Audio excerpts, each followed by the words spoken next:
Agréable journée pour toi, pour chacun de nous. Que Dieu te bénisse en ce début de semaine, ce lundi. Peut-être tu es dans le chemin du travail, ou dans le chemin de l'école, ou peut-être même dans le travail. Que Dieu te bénisse et je te souhaite une très bonne journée. Dans le livre de 1 Jean chapitre 2, versets 16 et 17 nous dit: Car tout ce qui est dans le monde, la convoitise de la chair, la convoitise des yeux et l'orgueil de la vie, ne vient point du Père, mais vient du monde. Et le monde passe, et sa convoitise aussi. Mais celui qui fait la volonté de Dieu demeure éternellement. Ici, la parole de Dieu va nous dire que toute chose, comme la convoitise, l'orgueil, ne vient pas de Dieu, ne viennent pas du Père, mais ils viennent du monde. Et les choses du monde ont une fin. Les choses du monde vont passer. Mais ceux qui demeurent dans le Père, ceux qui font la volonté du Père, ils vont durer éternellement. Ou à bien dire, ils vont avoir la vie éternelle en Christ Jésus. Et encore, et le monde passe, bien aussi comme sa convoitise, mais celui qui font la volonté du Père demeure éternellement.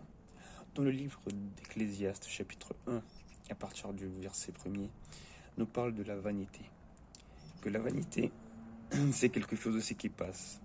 La vanité avec les choses de ce monde, ça veut dire qu'on se préoccupe plus avec les choses du monde, avec les apparences, avec les choses qui peuvent nous donner un statut dans ce monde. Alors tout ça passe, tout ça aura une fin.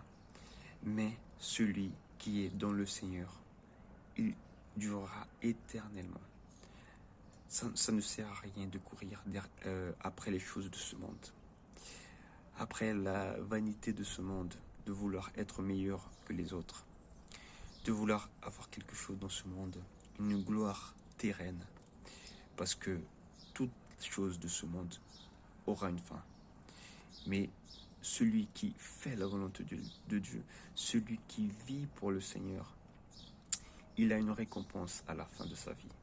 Il aurait une récompense quand Jésus reviendra.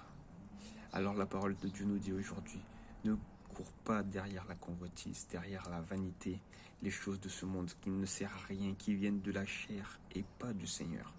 Parce que ce monde, il passe et Jésus revient. Jésus revient bientôt. Dieu, il veut que on puisse chercher d'abord son royaume dans notre vie, qu'on puisse vraiment donner notre vie entièrement entre sa main. Comme ça, on sera vraiment comme des personnes, comme des serviteurs et des servantes de Dieu. Et à la fin, on aurait la vie éternelle. Que Dieu te bénisse, que Dieu puisse te donner le courage et la force de ne pas courir derrière la convoitise et les vanités de ce monde. Prions ensemble. Seigneur notre Dieu, notre Père, nous te remercions pour ta parole qui nous parle à propos de la convoitise, des choses de ce monde qui ne proviennent pas de toi et des choses qui vont passer, Père, des choses qui auront une fin. Mais celui qui font ta volonté, celui qui vivent, qui sont en train de vivre par rapport à ta volonté, ils vont durer éternellement pour la vie éternelle. Nous te demandons aujourd'hui que tu puisses nous bénir, tu puisses être à notre côté et nous aider à faire les bonnes décisions à tes côtés. Au nom de Jésus, nous t'avons prié et pour ta gloire.